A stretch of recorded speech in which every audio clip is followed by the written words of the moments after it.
La première question qui nous est posée est celle de savoir si Alinghi avait le droit de participer. La Coupe prévoit qu'on ne peut participer que si on a un bras de mer. Je ne suis pas sûr que si les Néo-Zélandais avaient su que les Suisses allaient les battre, ils auraient décidé en même direction.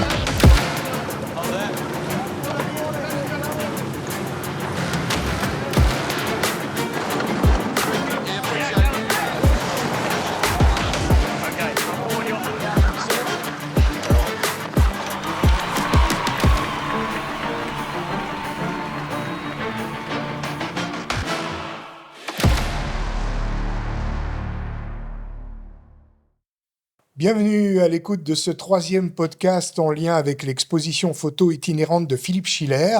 Elle est consacrée, je vous le rappelle, aux victoires suisses en Coupe de l'América. Elle parcourt la Suisse de Genève, où elle était en juin dernier, à Crans-Montana, Zermatt et enfin Gstaad.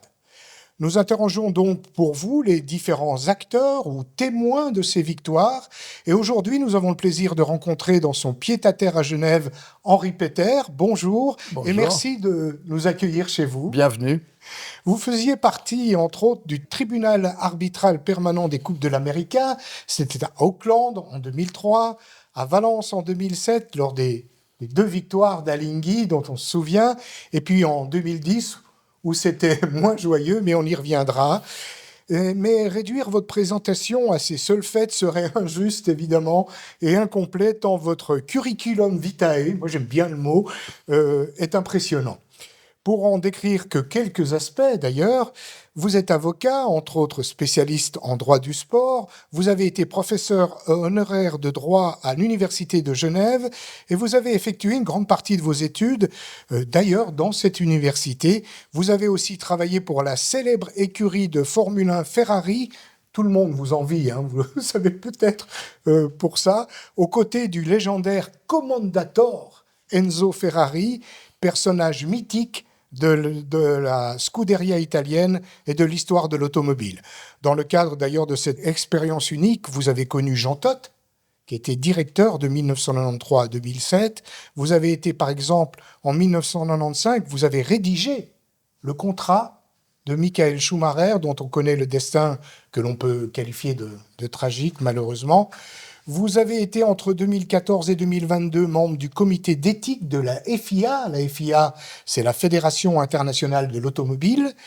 Vous avez aussi, dans un autre domaine, été impliqué dans le traitement juridique de la faillite du groupe Swissair. Mais Swissair, personne ne l'a oublié, hein. Il faut le dire quand même, parce que c'était incroyable qu'il arrive ce qui est arrivé à Swissair pour de nombreux Suisses. Et puis vous êtes aussi passionné de voile.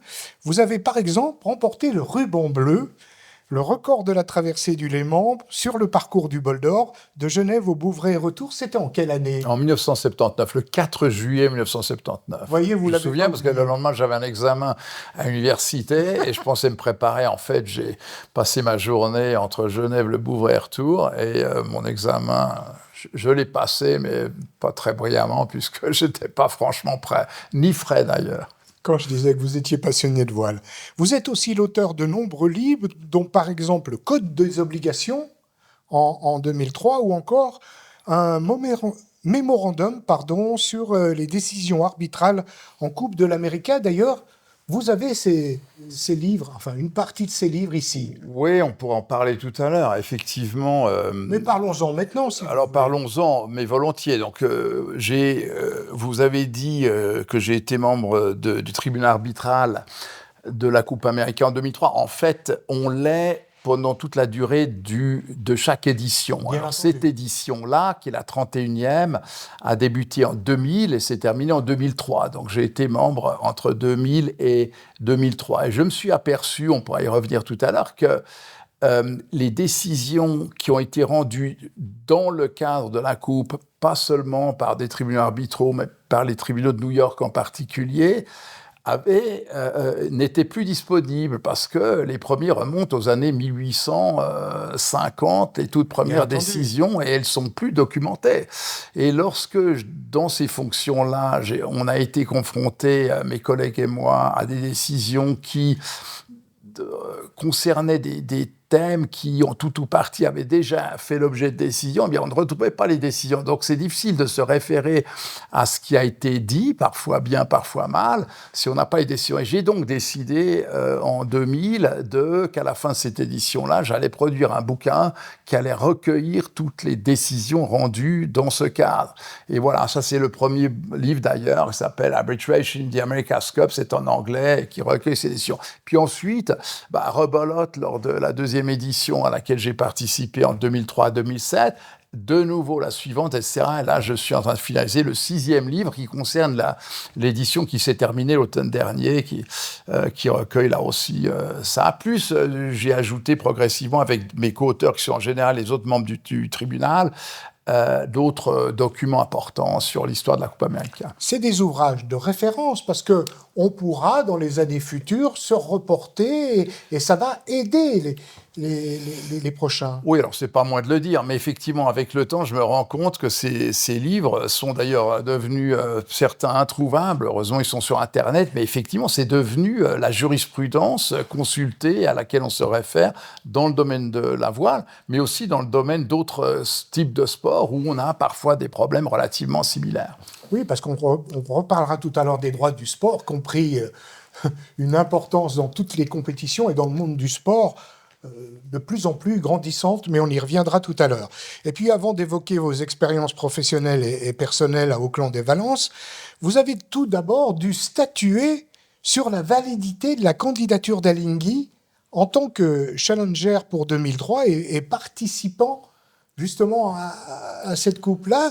Comment était perçu à l'époque le défi suisse ? Oui, alors c'est une belle question et c'est d'ailleurs la raison pour laquelle ce livre et les livres qui ont suivi existent. Alors moi j'étais en 2000, je vais peut-être le préciser, je suis devenu membre de ce tribunal au moment de sa constitution, pas en raison d'Alinghi, parce que, bien qu'étant membre de la Société nautique de Genève depuis très longtemps, c'est pas eux n'avaient pas voix au chapitre. Ce sont les Néo-Zélandais qui avaient gagné l'édition précédente, la 30e, et le club qui a lancé le défi à l'époque était le Yacht Club de Punta Ala, les Italiens. Juste. Bertelli, pas Bertarelli, Bertelli, le patron de Prada et son bateau qui s'appelle Luna Rossa, avait, dans le fond, conclu l'accord qui allait régir cette 30e édition. Et cet accord prévoyait notamment la constitution d'un tribunal arbitral dans lequel 2 membres étaient nommés par les Néo-Zélandais, qui ont choisi des Néo-Zélandais, évidemment. Comme par hasard. Et puis les Italiens se sont dit, on ne va pas nommer des Italiens parce qu'on considère que notre rôle est d'être les représentants de tous les challengers qui allaient s'ajouter petit à petit aux Italiens qui étaient les premiers. Et ils se sont dit, on ne va pas nommer d'Italiens, on va choisir des gens qui sont neutres, hors de la mêlée. Et c'est à cette occasion que j'ai été approché pour faire partie de ce tribunal parce que apparemment on considérait que j'avais une expérience dans le domaine de la voile, du sport et de l'arbitrage. Et donc je fais partie de ce tribunal arbitral et la première question qui nous est posée en 2000 est celle de savoir si Alinghi, et c'est pas Alinghi, en fait c'est la Société nautique de Genève qui se présentait par le biais d'Alinghi, avait le droit de participer. Pourquoi ? Parce que le Deed of Gift, qui est l'acte constitutif de la Coupe, dont la première édition remonte à 1857, prévoit qu'on ne peut participer que si on a, alors le texte dit, si on a des régates en mer ou sur un bras de mer. Alors on peut évidemment considérer que le Rhône, c'est une sorte de bras de mer, mais c'était quand même une interprétation un peu tirée par les cheveux du concept de bras de mer et de mer. C'était une première, en fait. C'était en fait une première. Alors on a dû, dans le cadre du tribunal, se dire, mais ces Suisses, ce serait sympathique de les avoir. De toute façon, ils sont sans intérêt, mais ça fait une équipe de plus, ils sont gentils, et donc on va essayer de trouver une solution qui soit vraiment crédible pour les accepter. Et c'est là qu'on a essayé de retrouver sur quelle base l'acceptation à l'époque du Yacht Club, notamment de Chicago, qui est notoirement pas sur la mer, avait été accepté, et par des raisonnements un peu analogiques, on a dit oui, Chicago, grand lac américain, accès à la mer, Genève, etc. Il y a une autre raison, notamment que la société, que la nautique organisait, mais depuis cette année seulement, cette année-là, je crois qu'ils avaient flairé le truc, une régate à Cannes. Oui. Donc on dit, allez, on accepte les Suisses, voilà, on accepte les Suisses. Et ça, c'est la première décision qui figure dans ce livre, qui a été ensuite lourde de conséquences. Alors, je ne suis pas sûr que si les Néo-Zélandais avaient su que les Suisses allaient les battre, ils auraient nécessairement décidé dans la même direction. Mais enfin, voilà, ça, c'est vraiment l'historique de cette coupe, et avec toutes les conséquences qui s'en sont suivies. Et ça donne une dimension incroyable à la victoire d'Alinghi, et on y reviendra d'ailleurs tout à l'heure. Quelles sont d'ailleurs les décisions les plus difficiles que vous avez dû prendre au sein du tribunal arbitral permanent? Oui, alors, encore une fois, il y a eu plusieurs éditions. Moi, je n'ai pas été dans toutes, mais 2000-2003, 2003-2007. Après 2007, on va en parler. Et puis de nouveau... Non, mais je dirais... Alors, bon, une très importante, ça a été celle-là. Il y en a d'autres, comme ça, en vrac. Bon, il y en a une autre qui concerne Alinghi. On a découvert, ça c'était à Valence, donc 2003-2007, qu'une personne, membre de son équipage, dont je tairai le nom, a été contrôlé positif à la cocaïne. C'est juste. Et alors, le grand problème, alors c'était un fait, c'était bon. Alors ensuite, évidemment, ils ont fourni des explications en disant que, oui, en fait, il ne consommait pas de cocaïne, mais il avait un soir, dans un dancing, bu dans un verre d'un autre, et que c'est probablement ça. Alors, j'entre pas en matière. En tout cas, il a été contrôlé positif. Le problème, c'était de savoir si le fait qu'un des membres de l'équipage était contrôlé positif, c'est-à-dire trouvé dans le fond de situation illicite, allait entraîner l'annulation de la victoire d'Alinghi, parce que, vous savez, c'est comme si on fait du relais 4 fois 100 mètres et qu'un des membres est dopé, il est évident que c'est l'ensemble de la prestation qui est annulée. C'était pas évident, hein. Et voilà un autre exemple, il y en a eu bien d'autres qui ne concernaient pas assez Alinghi, mais ça concerne Alinghi, ça a été tout à fait fondamental. Si la décision avait été différente, je pense qu'on serait peut-être pas là pour en parler, d'ailleurs. Alors en 2003, la course avançant, l'équipe suisse remportant la Coupe Louis Vuitton, les éliminatoires et Alinghi donc étaient qualifiés pour la finale face aux Néo-Zélandais.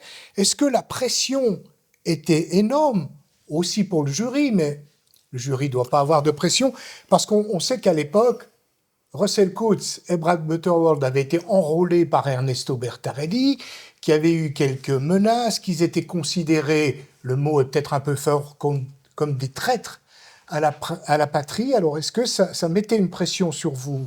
Non, là, écoutez, moi, j'ai toujours réussi à être complètement hors de la mêlée. Alors, bien qu'étant suisse, un peu genevois, j'ai réussi à toujours être... j'ai été considéré comme indépendant. Et ça, c'était très important, parce que ce tribunal, là, on parle autant du 2000-2003 que 2003-2007, était composé essentiellement d'anglo-américains, c'est-à-dire des Néo-Zélandais, Australiens, Américains, Anglais. Et moi, j'étais le seul, et je suis encore, je crois, depuis plus de 25 ans maintenant, le seul.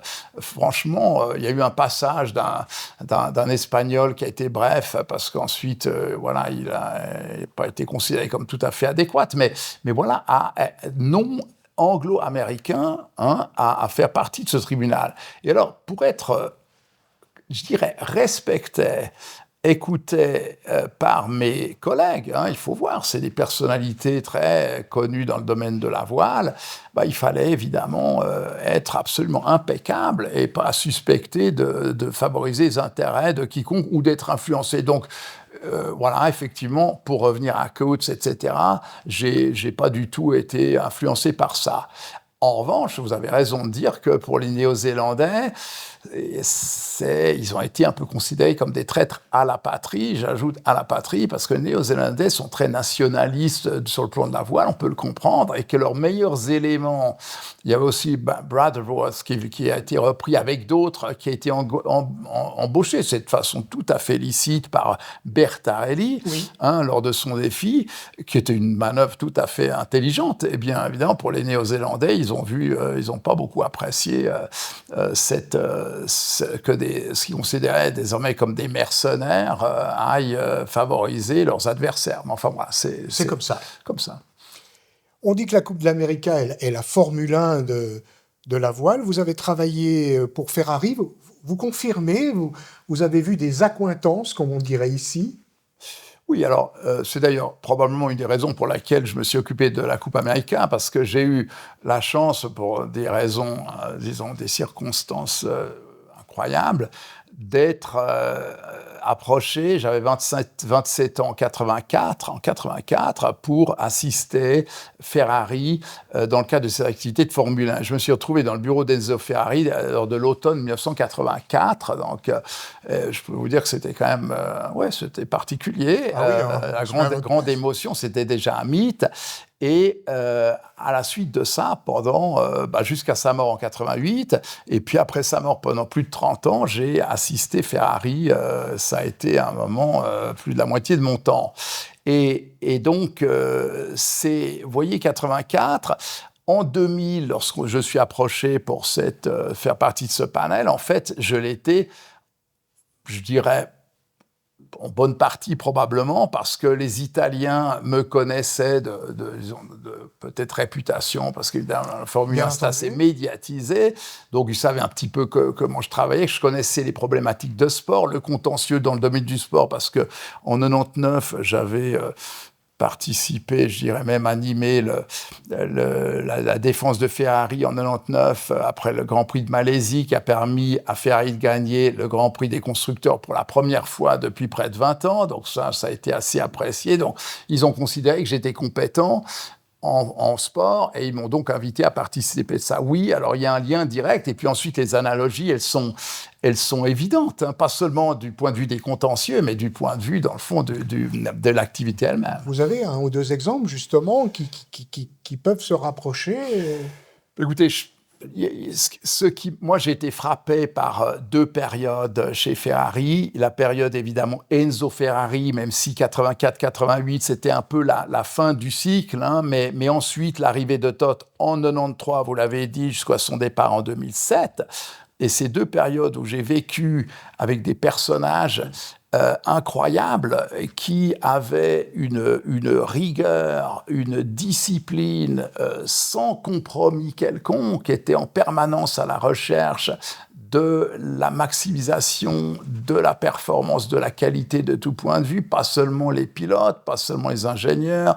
En Formule 1, c'est l'aérodynamique, c'est les matériaux composites, c'est l'informatique, etc. La liste est longue. C'est pareil en voile. Et Bertarelli, en fait, moi, je travaillais pas pour eux, j'étais dans le tribunal, mais j'ai constaté que son approche, sa discipline, le top de tout point de vue, on peut revenir, les meilleurs ingénieurs, la technologie la plus avancée, sans compromis, les efforts financiers, lorsqu'il faut la motivation des troupes, c'est exactement la même, pour moi, raison qui a permis à Bertarelli de gagner que celle qui a permis à l'époque à Todt de gagner. On rappelle d'ailleurs, par exemple, que pour Ferrari, c'est vous qui avez mis en place le contrat de Michael Schumacher.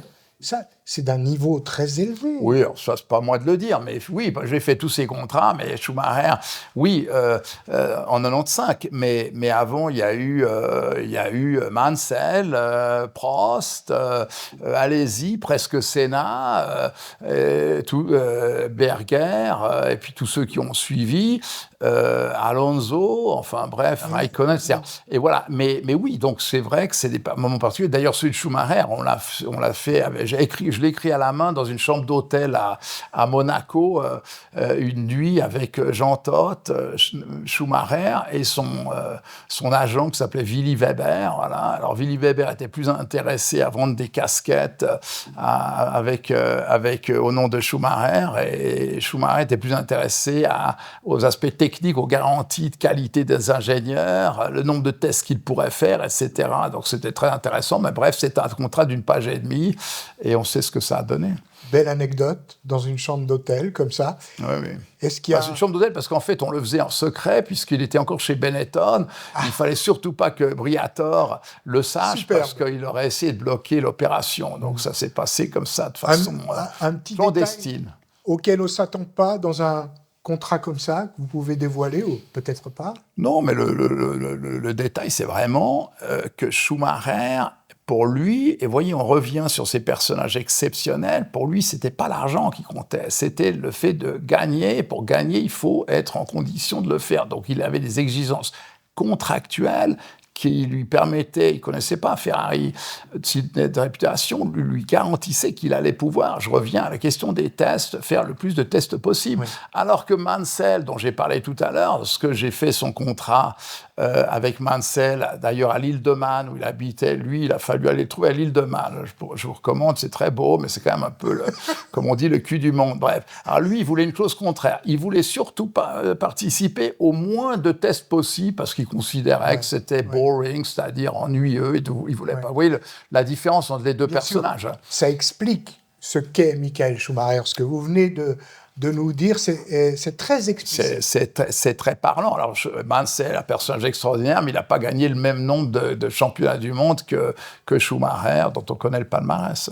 Pour en terminer avec Ferrari, quel souvenir vous gardez de cette expérience-là, unique, incroyable? C'est plus qu'une expérience, c'est vraiment ma vie professionnelle. 84, 2020, c'est un apprentissage sur toutes sortes de plans, pas seulement de mon métier de juriste, mais des rapports humains, de la discipline.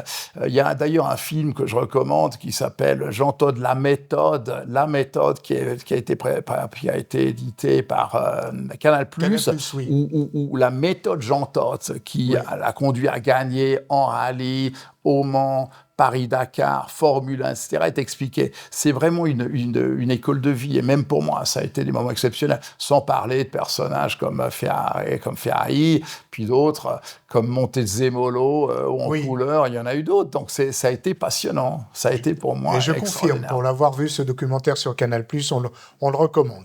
On revient à la voile. Personne n'aurait pensé, ou pratiquement, à part peut-être les membres d'Alinghi, qu'Alinghi l'emporterait aussi facilement aussi pour sa première participation. Vous qui avez d'ailleurs vécu de nombreuses coupes de l'América, vous avez été aussi étonné de cette victoire aussi large face aux Néo-Zélandais. Ouais. C'est un pays où la voile est roi avec les All Blacks. Oui, c'est vrai. Et c'est vraiment dans leur ADN. Ça, je le savais, on le sait tous. Ils sont vraiment les précurseurs de toutes sortes de points de vue, y compris les matériaux, y compris, etc. Ils ont les meilleurs marins. Enfin, c'est leur vie. C'est comme nous, le ski. Vous voyez, c'est à peu près la même chose. Oui, c'est à peu près la même chose. Donc, étonné. Alors, vous savez, encore une fois, comme membre d'un tribunal indépendant, on n'a pas à être étonné. Mais c'est vrai que cette victoire a été surprenante. Et elle a surpris beaucoup de monde, parce que pour revenir à la fameuse première décision, personne pensait que les Suisses allaient être peut-être un peu compétitifs, mais la finale et gagner le match final, c'est-à-dire la coupe, ça, non. Donc ça a été quelque chose d'extraordinaire qui montre simplement que cette fameuse discipline, le mieux dans tous les domaines mis en place par Bertarelli, a produit ces effets-là. Ça, c'est incontestable, et personne s'y attendait, et c'est sûrement pas non plus les Néo-Zélandais. Ça, c'est absolument certain. Et confirmation après à Valence. Donc, c'est plus difficile encore de confirmer. Tous les sportifs vous le diront, quand on arrive à un certain niveau, on est numéro 1 mondial, mais confirmer après, c'est compliqué. Et la confirmer à Valence aussi, c'était incroyable. Oui, alors c'était effectivement, je pense que c'est encore plus remarquable, d'un certain point de vue, c'est plus remarquable, parce que d'abord, tout le monde était au clair sur le potentiel d'Alinghi. Donc tout le monde s'est préparé beaucoup mieux. Il y avait beaucoup plus d'équipes. Et ça, il faut le dire. Il faut le dire. Je ne suis pas là pour faire la publicité de M. Bertarelli, du tout. Mais simplement, lui a toujours eu la conviction que dans l'ADN de la Coupe América, il y a non pas, comme c'est trop souvent le cas, et encore aujourd'hui, la volonté du défendeur, c'est-à-dire le titulaire actuel de la Coupe, de se protéger contre d'éventuelles victoires. Et on peut le faire par toutes sortes de biais, notamment le choix du lieu. Mais aussi le choix en matière de distribution, de répartition des revenus qui sont générés, par exemple, par les droits télévisés. Eh bien, là, lui a toujours dit non. Moi, je veux qu'il y ait le plus d'équipes possible. Et à Valence, 2003, 2007, il y avait un grand nombre d'équipes, toutes avec des bases tout à fait excellentes et toutes avec un accès aux revenus. Donc Bertarelli n'a pas gardé pour lui tous les revenus pour financer son campagne, il les a mis à disposition sur la base d'une clé de répartition tout à fait équitable de tout le monde. Donc ça favorisait la participation de tous et donc la possibilité de tous de gagner. Et le choix du lieu aussi, parce que les Néo-Zélandais, lorsqu'ils le font en Nouvelle-Zélande, il faut y aller. Ça favorise les Néo-Zélandais, alors que vous le faites à Valence, c'est beaucoup plus neutre. Et ça a été un des choix faits par Bertarelli. Donc, beaucoup plus difficile dans ces conditions de gagner. Donc, une victoire tout à fait extraordinaire. Et d'ailleurs, là, je vous ai montré le premier bouquin. Le deuxième bouquin qui est là, j'ai choisi comme page de garde cette photo qui est assez extraordinaire parce que c'est une photo prise lors de la dernière régate, celle qui a permis à Alinghi de gagner, mais Alinghi, pour quelques secondes, aurait pu perdre. Alors, on y voit Alinghi, c'est le Spinnaker blanc, et on voit les Néo-Zélandais, c'est le Spinnaker rouge, je devrais dire les Spinnakers rouges, parce qu'en fait, ils ont commis quelques erreurs, et donc il y a deux Spinnakers qui sont montés, un qui est déchiré, il en est parti dans le ça. Donc ça les a freinés, ça a permis à Alinghi de gagner, mais Alinghi aurait pu perdre. Donc ça montre combien jusqu'au bout cette compétition à Valence en 2007 a été compétitive et combattue. Si je vous entends bien, vous êtes en train de nous dire que Bertarelli a un peu démocratisé la Coupe de l'América ? Oui, c'est certain. Lui, je crois qu'il le dit, parce on le sait, il a souhaité transformer la Coupe de l'América en quelque chose de plus équitable, de plus ouvert, de plus démocratique. Alors, ce ne sera jamais complètement démocratique parce que ça coûte assez cher, mais le fait de faciliter, de favoriser la participation, y compris par le biais de de la maximisation des revenus, puis ensuite, de la répartition des revenus, ça, c'est vraiment sa vision des choses. C'est pas celle des Néo-Zélandais. Et donc, il y a des tensions, notamment à propos de l'édition actuelle, parce que les Néo-Zélandais, au contraire, c'est de bonne guerre peut-être, mais essayent de garder la plus grande part du gâteau pour eux, pour financer leurs défis et donc leur compétitivité au détriment des autres. Voilà. Précisons d'ailleurs qu'elle aura lieu en Italie, dans la baie de Naples, cette future Coupe de l'América, et que pour l'instant, du côté d'Alinghi, on n'est pas chaud pour y aller, mais ça pourrait encore changer. On ne va pas s'exprimer. Non, mais on va pas. C'est compliqué. On ne va pas s'exprimer d'abord parce que je n'en sais rien. Moi, j'ai vu que Alinghi a annoncé qu'ils allaient se retirer, ils n'allaient pas participer, mais enfin, on a compris que selon les conditions, il se peut qu'ils changent d'avis. Le petit problème, c'est que si cette compétition a lieu dans 2 ans, c'est ce qui devrait se passer. 2 ans, c'est demain. Donc, si on ne sait pas très rapidement qui participe, avec quel bateau, etc., voilà. Mais le vrai point intéressant, c'est que ce sont les Néo-Zélandais qui unilatéralement ont annoncé il y a 2 mois que ça allait se faire à Naples. Mais en réalité, il est déjà contesté qu'ils aient le droit de décider cela unilatéralement. Et donc aujourd'hui, le fait que ça se passe à Naples, c'est possible, c'est peut-être probable, mais c'est pas certain parce qu'ils n'ont peut-être pas le droit. Ça pourrait être remis en question. Vous voyez, on en est. Donc c'est quand même assez grave, mais c'est assez significatif. Alors pourquoi ils l'ont fait ? Parce qu'ils ont évidemment eu des avantages économiques de la part des Italiens de Naples qui, alors on ne connaît pas les chiffres, mais je crois qu'on peut le présumer, reçoivent une somme, les Néo-Zélandais, significative pour permettre aux Italiens, aux Napolitains d'organiser la Coupe d'América là-bas. Donc, voilà. Mais on revient à la question, dans le fond, que j'évoquais tout à l'heure. Bien sûr, bien sûr. Et je peux rajouter qu'on sait aussi que les Néo-Zélandais auront beaucoup moins d'aide qu'à l'habitude de la part du gouvernement. Donc, ça explique aussi, entre autres, cela. Mais tout à fait. Donc, est-ce qu'on peut reprocher aux Néo-Zélandais, à leur patron qui s'appelle Grant Dalton, d'essayer de se procurer des revenus parce qu'il n'est pas lui-même riche, donc il doit trouver des revenus. C'est sa façon de faire, et c'est pas seulement lors de cette édition, lors de la précédente aussi. Donc, écoutez, ça fait partie du sport. Alors, c'est pas sur l'eau, c'est ailleurs, mais ça a des conséquences sur la victoire finale, c'est sûr. La Coupe de l'América, c'est le plus ancien trophée sportif du monde, mais justement, s'il séduit tous ces milliardaires, c'est aussi parce que quand on l'a gagné, il appartient quelque part. C'est une des seules compétitions actuelles qui appartient autant à ceux qui l'ont gagné, même s'ils doivent en discuter avec un challenger. Oui, absolument. Donc, la Coupe d'Amérique, je le rappelle, est née en 1851, lorsque les Américains gagnent une grégate autour de l'île de White et repartent avec cette coupe qui ne s'appelait pas America, qui s'appelait la Three Guineas Cup. Ils la ramènent à New York, c'était le Yacht Club de New York. Leur bateau s'appelait America. Oui. Ils décident de nommer cette aiguillère d'argent America et de le remettre en jeu éternellement, c'est ça le point, éternellement, en rédigeant quelques conditions. Voilà, donc c'est ça la Coupe America. Et c'est devenu la coupe et peut-être la compétition sportive la plus prestigieuse. Alors évidemment, gagner les Jeux Olympiques, 100 mètres, les Jeux Olympiques, c'est formidable, mais c'est vraiment quelque chose de tout à fait unique et qui n'est pas géré par une fédération sportive internationale. Elle a une vie autonome, voilà.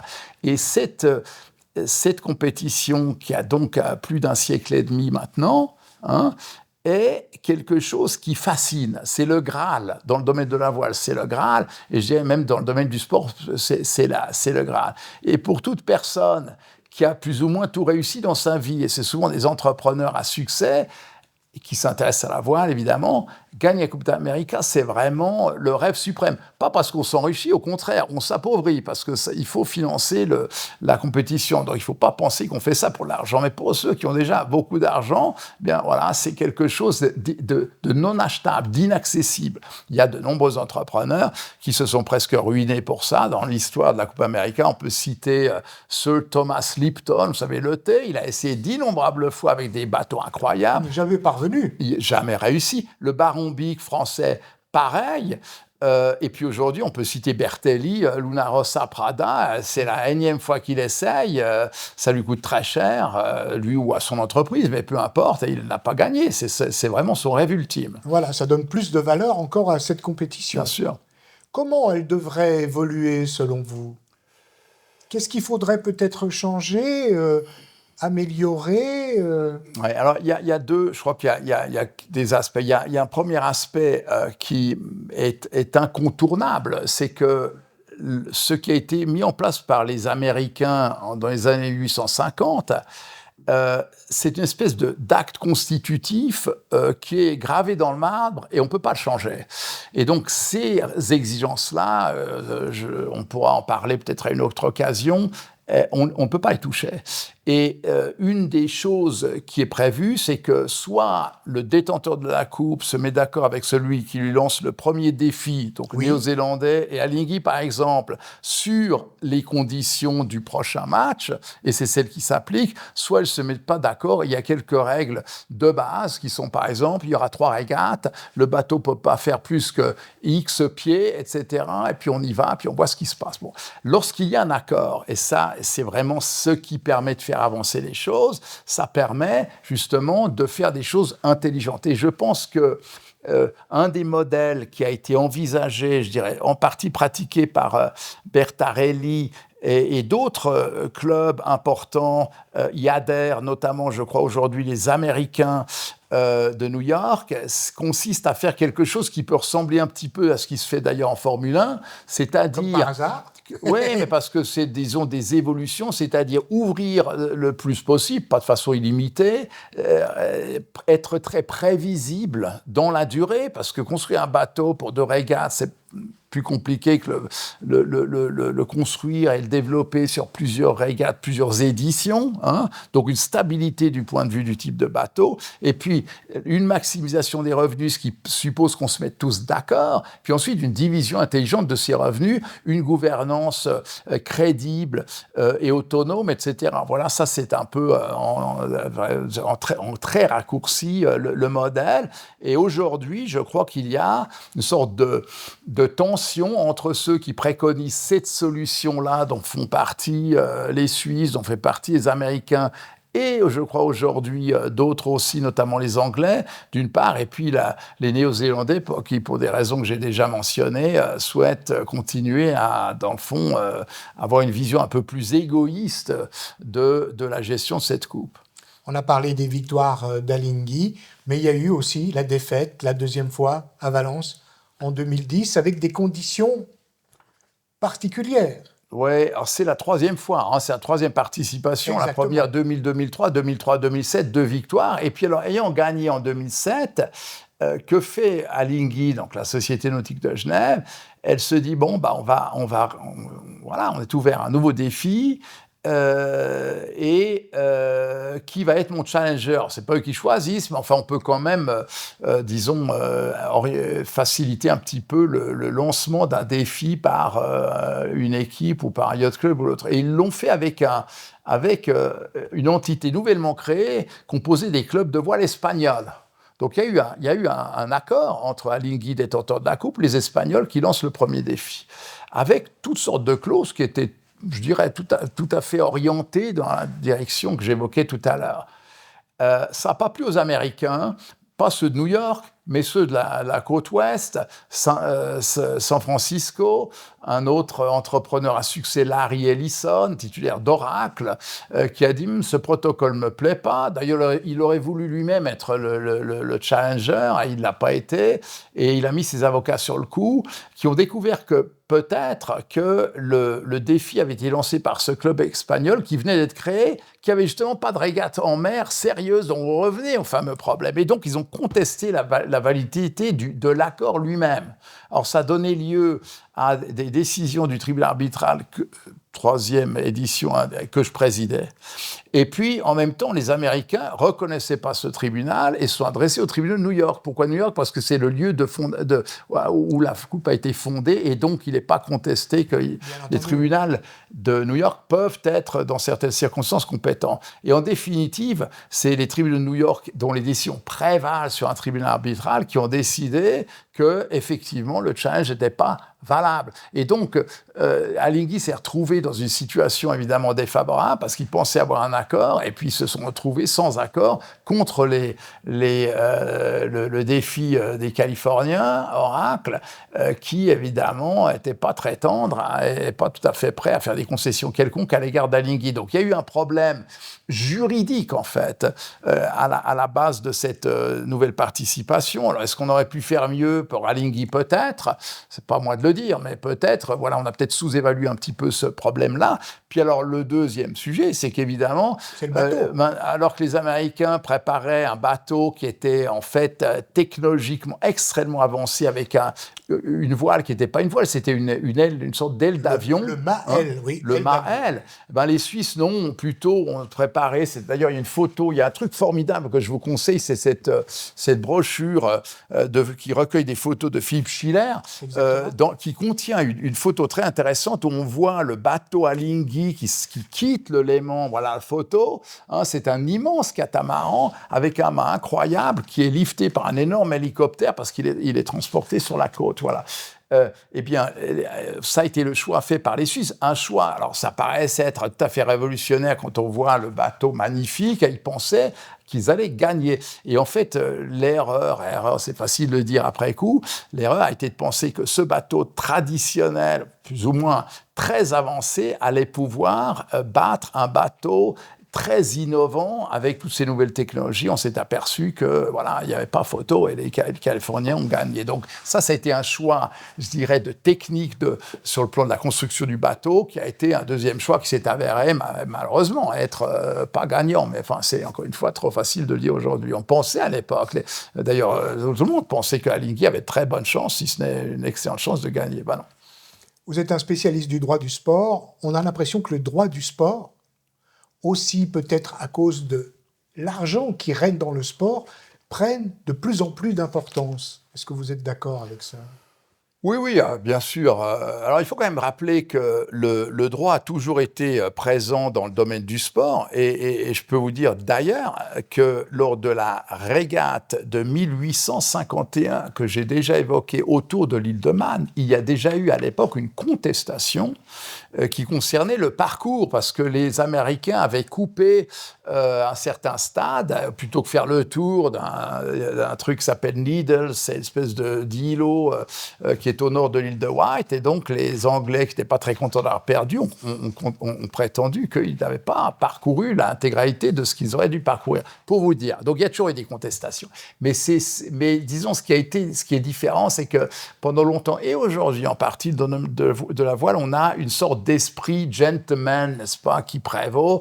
Donc on réglait pas toujours, mais souvent, les différends un peu de cette manière-là. Mais c'est vrai qu'avec les intérêts économiques, les enjeux toujours plus grands, l'implication de toutes sortes de parties prenantes, les fournisseurs, les sponsors, l'équipage, les équipes, les médias, etc., il y a des intérêts économiques tels, j'ajouterais une complexité telle que le droit a pénétré en voile autant qu'en Formule 1, en football, etc., etc. Donc c'est vrai que le droit, ce qu'on appelle le droit du sport, à l'époque où personne ne parlait de droit du sport, c'est devenu une discipline vraiment très, très importante dans tous les domaines du sport, et très, très présente avec toutes sortes de tribunaux arbitraux. On l'a vu, l'affaire Platini, par exemple. Voilà, il y a un tribunal qui a été créé à Lausanne, qui s'appelle le tribunal arbitral du sport, qui est compétent pour la plupart des compétitions internationale, sauf la voile qui a son système propre. Voilà, c'est absolument permanent. Et donc, c'est un domaine extrêmement intéressant. D'ailleurs, j'avais créé à l'université un cours consacré au droit du sport, précisément pour cette raison, parce les étudiants sont friands de se former dans ce domaine. Ça veut dire que tout est possible, alors, avec le droit du sport et avec de très bons avocats, comme c'est le cas aux États-Unis, ou pas ? Parce qu'on sait qu'aux États-Unis, les avocats... Oui, alors... Écoutez, alors bon, tout est possible. Si vous avez des deux côtés de très bons avocats, bah voilà, c'est pas tout est possible. Ça se neutralise. Mais c'est vrai que c'est devenu très compétitif aussi sur le plan juridique. En Formule 1, je peux vous dire que j'ai vécu très nombreux contentieux. Rappelez-vous, en 2007, le contentieux historique entre Ferrari et McLaren, qui a conduit à l'exclusion de McLaren du championnat, oui. Une amende de 100 millions de dollars. Voilà, ça, c'était juste un exemple de ce que ça peut être. Donc, oui, très, très compétitif. Je vous garantis que des deux côtés, il y a des gens compétents et aguerris, et ça va pas cesser. Sur le plan personnel, quels souvenirs vous gardez, vous, d'Auckland, de Valence notamment, des anecdotes, des choses? Comment vous les avez vécues, vous, ces deux éditions, ces trois éditions? Je ne vais pas parler de moi et de mes sentiments, mais disons, moi, j'aime profondément la voile. Donc, c'est vrai que je vis une compétition de voile comme voile, j'entends. Donc, c'est sûr que autant les questions juridiques avec leurs implications que l'observation d'une régate, moi, ça me touche. Alors, plus en fait que la Formule 1, il y a les passionnés de Formule 1, moi aussi, mais je suis moins, ça me prend moins aux tripes, disons, hein, même si j'ai vécu, disons, vous pouvez m'imaginer, championnat et émotions incroyables, etc. Mais pour revenir à Auckland et puis à Valence, sur le plan juridique, lorsque je me suis rendu en décembre 2002, juste avant la finale, qui était au printemps 2003 Oui. à Auckland, parce qu'il y avait un contentieux qui concernait une équipe américaine de Seattle qui avait en fait espionné les Néo-Zélandais, ce qu'ils n'auraient pas dû faire, et que j'y suis allé pour 48 heures, il faut y aller à Auckland pour 48 heures, avec mes collègues, pour entendre des témoins, faire une enquête. On a travaillé jour et nuit et sanctionner, après avoir découvert les faits, cette équipe de Seattle. C'est quand même des moments assez extraordinaires. Et puis alors, sur le plan de la voile, ce que je vous montrais tout à l'heure, c'est-à-dire la compétition Valence 2007, mais pour un rien, à Lingigan, c'est des émotions absolument incroyables. Donc ça c'est des moments qui m'ont beaucoup touché, plus évidemment bien d'autres, mais ça c'est peut-être ceux qui m'ont le plus marqué. Hormis la compétition, quel plaisir vous trouvez dans la voile? Vous trouvez ça beau? Il y a deux aspects. Il y a l'aspect technique et puis il y a l'aspect, alors, si on veut, esthétique et puis peut-être les émotions. Alors, sur le plan technique, moi, je trouve absolument l'évolution fascinante. La prochaine édition, il est à prévoir que les 50 nœuds sont très régulièrement dépassés parce qu'il y aura une amélioration de la technique, notamment des foils et pas seulement.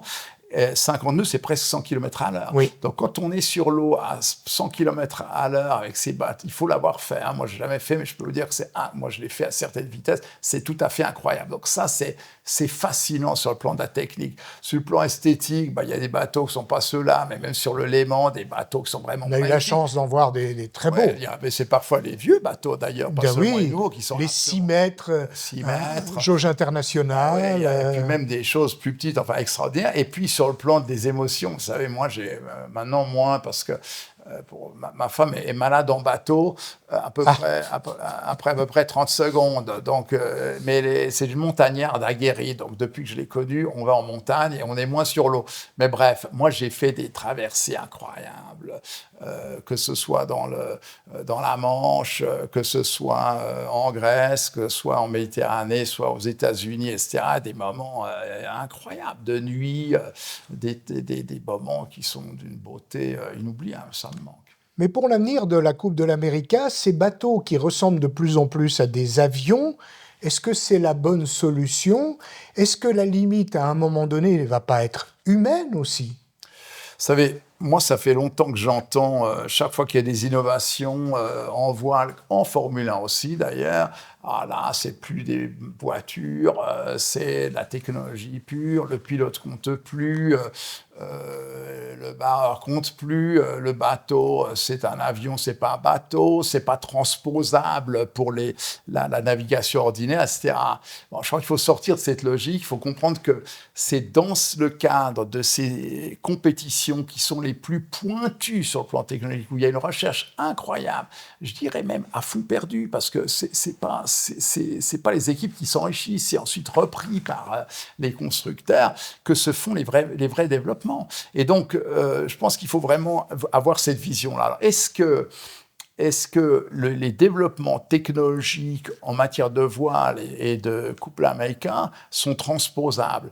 Oui, on l'a vu, course autour du monde, les foils, ça a été repris. Sur le lac, tous les windsurf maintenant, ou enfin un grand nombre, ont des foils, et c'est applicable à toutes sortes de bateaux.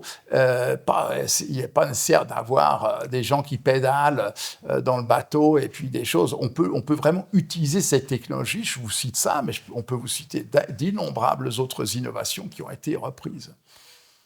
Parfait. On vous remercie d'avoir accepté notre invitation et cette interview. On vous souhaite le meilleur pour la suite, et quelque chose me dit qu'on va encore se recroiser une autre fois. Merci aussi à Antonio Bello pour la technique, la réalisation et la lumière, ainsi que sa société Pulpoid Productions, de même que Vanessa Bikindu pour Bryant Media Group. Je vous rappelle d'ailleurs que comme aujourd'hui, tous les autres podcasts de cette série en lien avec l'exposition photo itinérante de Philippe Schiller consacrée aux victoires suisses, elles sont disponibles sur YouTube, Apple Podcasts et Spotify. N'hésitez donc pas à vous abonner et au plaisir de vous retrouver prochainement.